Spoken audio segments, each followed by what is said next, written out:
नमस्कार।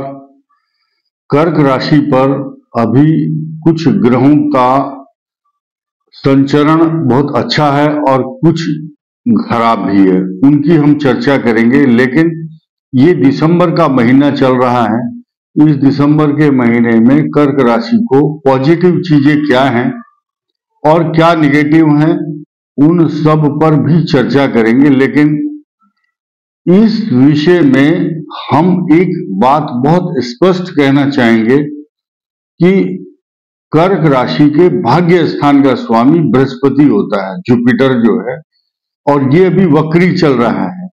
कुछ लोग समझ नहीं सकते, वो ये सोचते हैं कि पंडितों के, ब्राह्मणों के, ज्योतिषियों के बोलने से ग्रह ठीक हो जाते हैं। ऐसा नहीं है, ये भ्रांति निकाल देनी चाहिए मन से।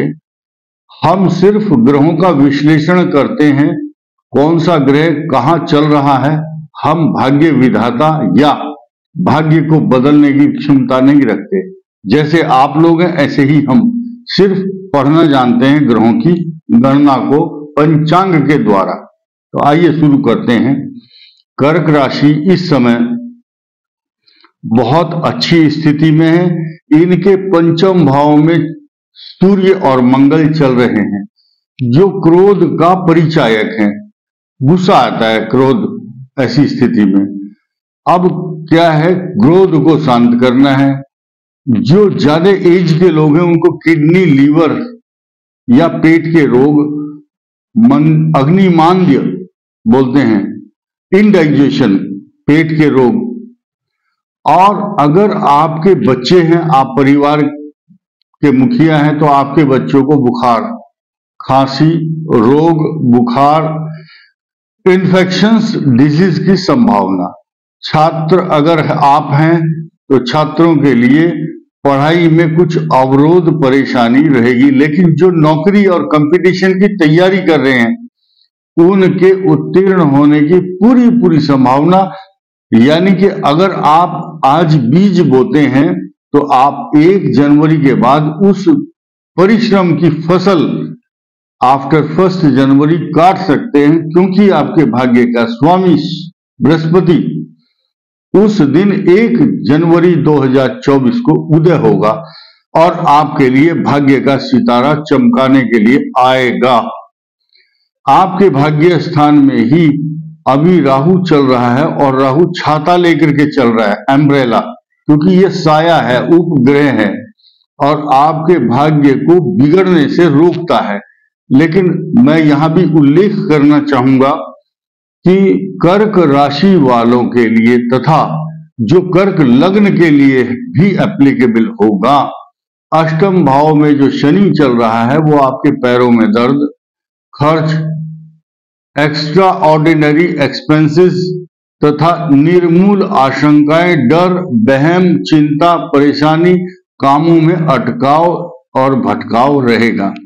आप किसी के मिथ्या भ्रम और जाल में ना फंसे। कोई भी व्यक्ति आपके खिलाफ कॉन्स्पिरेसी करके, आपसे झूठ बोल करके धन ले सकता है।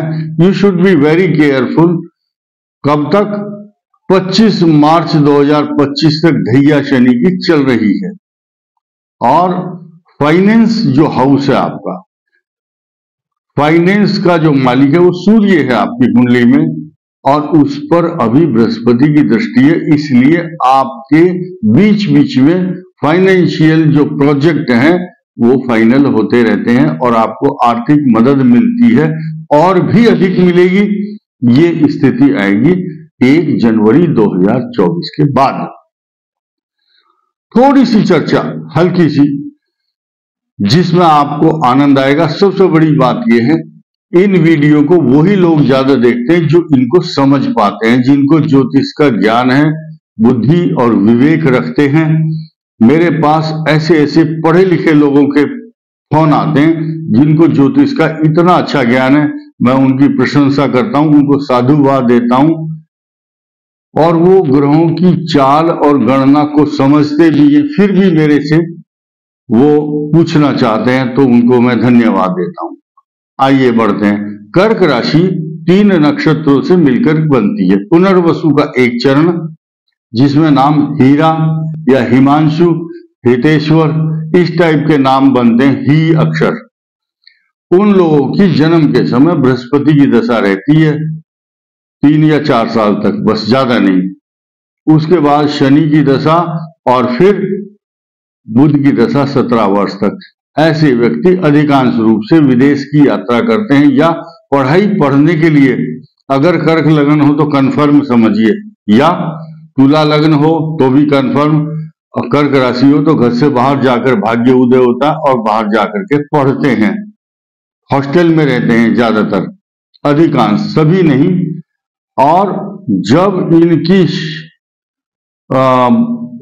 बृहस्पति के बाद शनि और 17 साल बुध की दशा और केतु की दशा में कष्ट प्राप्त होता है, लेकिन जीवन का असली आनंद शुक्र की महादशा में इनको प्राप्त होता है। आइए अब बात करते हैं पुष्य नक्षत्र, जिसमें रामचंद्र जी का जन्म हुआ था। शनि की दशा से आरंभ होता है इनका जीवन। जन्म हुआ तो जन्म लेते ही पुष्य नक्षत्र वालों की शनि की महादशा। कर्क राशि, और 19 वर्ष की ये दशा होती है। किसी की 10 साल की होगी, किसी की 7 वर्ष की, निर्भर करता है किस नक्षत्र के किस चरण में आपका जन्म हुआ है। उसके बाद 17 वर्ष तक बुध की महादशा, फिर 7 साल केतु की, और युवा अवस्था में जब शुक्र की महादशा होती है तो राज काज, मान सम्मान, प्रतिष्ठा, स्वर्ण रत्न आभूषण, पैसा, सोना चांदी, बड़े बड़े पदों का लाभ इनको मिलता है। उस दौरान ये बहुत अच्छी पोजीशन में होते हैं, क्योंकि कर्क राशि या कर्क लग्न के लिए खास तौर से शुक्र योग कारक होता है, उनको सम्मान देता है, अच्छे अच्छे आभूषण मिलते हैं, सम्मान बहुत प्राप्त होता है जीवन में। अब आइए श्लेषा नक्षत्र, गंडमूल नक्षत्र। ऐसे व्यक्ति, अगर गंडमूल शांति जन्म के समय नहीं कराई गई तो 17 वर्ष की बुध की दशा तो होती ही है। इस राशि के अंतर्गत श्लेषा नक्षत्र के जो स्वामी होते हैं वो सर्प देवता हैं। सर्प की पूजा करनी चाहिए, या चांदी के सर्प बनवा करके उनको दूध, घी, दही, शहद से स्नान करा करके उनका विसर्जन प्रवाहित जल में करने से, और श्लेषा नक्षत्र के 27,000 मंत्र का जाप जब भी करेंगे, आपके मार्ग में आने वाली बाधाएं समाप्त होंगी, इसमें कोई संदेह नहीं है। बुध की महादशा होती है श्लेषा नक्षत्र वालों की, उसके बाद केतु की महादशा, फिर शुक्र की महादशा इनके लिए वरदान बन के आती है। युवा अवस्था होती है उस समय, यानी कि 24 साल तो मान करके चलो, 20 से 24 साल के बाद शुक्र की महादशा। इतना सुख वैभव उस दौरान, सरकारी नौकरी अधिकांश इन्हीं को मिलती है। अगर कुंडली में कुछ और भी पॉजिटिव ग्रह हों तो ये सब सामान्य प्रिडिक्शन है। लग्नों के आधार पर हम विस्तार से अगर बात करेंगे तो बहुत लंबा वीडियो हो जाता है, फिर भी मैं कोशिश करता हूं। मेष लगन कर्क राशि राजाओं के समान सुख प्राप्त करते हैं। इसके बाद वृषभ लगन कर्क राशि अत्यंत शुभ होता है, लाभ होता है, भाग्य चमकता है। मिथुन लग्न कर्क राशि धन का लाभ निरंतर होता है, भाग्य में वृद्धि होती है, और शनि इनके लिए पॉजिटिव फल देता है। उसके बाद कर्क राशि कर्क लगन अत्यंत शुभ फल प्रदान करता है। पुनर्वसु पुष्य श्लेषा तीनों नक्षत्रों के लिए अति सुंदर योग बनता है। और सबसे बड़ी बात जो मैं भूल गया बताना, आपको अब बताऊंगा, आप बहुत खुश होंगे। इस संसार के अंदर कर्क राशि एक ऐसी राशि है जिसका कम से कम एक ग्रह तो स्वग्रही और स्वराशि में होता है। यही कारण है कि ये लोग मजबूत, परिपूरित, अर्ध आधे मन से काम नहीं करते, पूर्ण ज्ञान से और पूर्ण मन लगा करके काम करते हैं। सिंह लगन कर्क राशि विदेश यात्रा अधिक होती है, खर्च अधिक करते हैं, ज्ञानी होते हैं, ज्यादातर शिक्षण संस्थाओं से जुड़े होते हैं, ज्ञानी, बुद्धिमान, जज, वकील, ब्यूरोक्रेट्स, टेक्नोक्रेट्स बहुत ज्ञान हासिल करते हैं। कन्या राशि कर्क लगन, गलत बोल गया मैं, कन्या लग्न और कर्क राशि यानी कि लाभ स्थान में आपकी कर्क राशि होगी। ऐसे व्यक्ति सरकार से जीवन भर निरंतर धन लाभ करते हैं। और एक नई चीज सुनिए, चंद्रमा नित्य प्रति शीघ्रगामी है, रोज चलता है, स्पीड से चलता है। जब लाभ स्थान में चंद्रमा होता है तो शुक्ल पक्ष में आपको बहुत आमदनी होती है, कृष्ण पक्ष होता है तो कम आमदनी, लेकिन रोज आमदनी होगी। जो श्रावण मास में उत्पन्न हुए जातक हैं, उनका सूर्य और चंद्रमा अगर एक साथ हो तो ऐसे बालक सरकारी बहुत बड़े पद पर पहुंचते हैं और खूब धन लाभ पेंशन लेते हैं। तुला लग्न कर्क राशि, राजा, मंत्री, अत्यंत शुभ, हर तरह से सुखी, कोई आदमी आज तक दुखी नहीं देखा आपने।